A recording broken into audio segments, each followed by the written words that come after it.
যেন তেন কোনো গাড়ি নয়, নামি দামি ব্র্যান্ড ল্যান্ড ক্রুজারের গাড়ির ছবি সামাজিক যোগাযোগ মাধ্যমে আলোচনার তুঙ্গে। একজন গাড়িটি নিয়ে রাত 1টার দিকে একটি পোস্ট দিয়ে লিখেছেন, রাজধানীর ধানমন্ডির বাইতুল আমান মসজিদের সামনের রাস্তায় দিনভর পড়েছিল একটি বিলাসবহুল ল্যান্ড ক্রুজার গাড়ি। গাড়িটি সেখানে থাকলেও মালিকের কোনো খোঁজ মিলছিল না। নামি দামি ল্যান্ড ক্রুজার ব্র্যান্ডের আনুমানিক 2 কোটি টাকা মূল্যের গাড়িটির মালিকের পরিচয় পাওয়া গেছে। রোববার সকাল থেকে গাড়িটি ধানমন্ডির একটি সড়কে পরিত্যক্ত অবস্থায় পড়েছিল।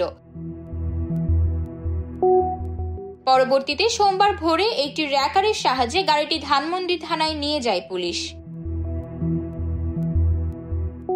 বিআরটিএর রেজিস্ট্রেশন অনুযায়ী আনুমানিক 2 কোটি টাকা মূল্যের ওই ল্যান্ড ক্রুজার গাড়িটি সাবেক স্বরাষ্ট্রমন্ত্রী আসাদুজ্জামান খান কামালের নামে নিবন্ধিত।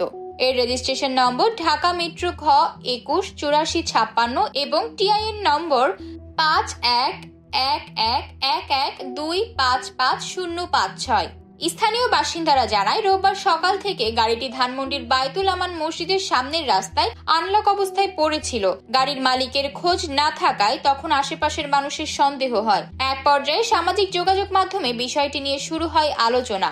পরে বিভিন্ন নথি ও ছবির মাধ্যমে অনেকে নিশ্চিত হন যে গাড়িটির মালিক সাবেক স্বরাষ্ট্রমন্ত্রী আসাদুজ্জামান খান কামাল। গাড়িটির রেজিস্ট্রেশন, ট্র্যাক টোকেন এবং ফিটনেস সার্টিফিকেট অনুযায়ী এটি 2022 সালের 31 জুলাই বিটিআরটি এর মিরপুর অফিস থেকে নিবন্ধিত হয়েছে। গাড়িটির ফিটনেস মেয়াদ রয়েছে 2027 সালের 3 জানুয়ারি পর্যন্ত। এছাড়া আয়কর নথি অনুযায়ী আসাদুজ্জামান খান 2022-23 এবং 23-24 অর্থ বছরে আয়কর হিসেবে 4,50,000 টাকা পরিশোধ করেছেন। উল্লেখ্য, দুর্নীতি দমন কমিশনে বর্তমানে সাবেক স্বরাষ্ট্রমন্ত্রী আসাদুজ্জামান খানের বিরুদ্ধে দুর্নীতির মাধ্যমে অবৈধ সম্পদ অর্জনের অভিযোগের তদন্ত চলছে। ইতোমধ্যেই Bangladesh financial intelligence unit BFIU সাবেক স্বরাষ্ট্রমন্ত্রীর সব ব্যাংক অ্যাকাউন্ট জব্দ করার নির্দেশও দিয়েছে, যাতে তিনি দেশীয় বা আন্তর্জাতিকভাবে কোনো লেনদেন করতে না পারেন।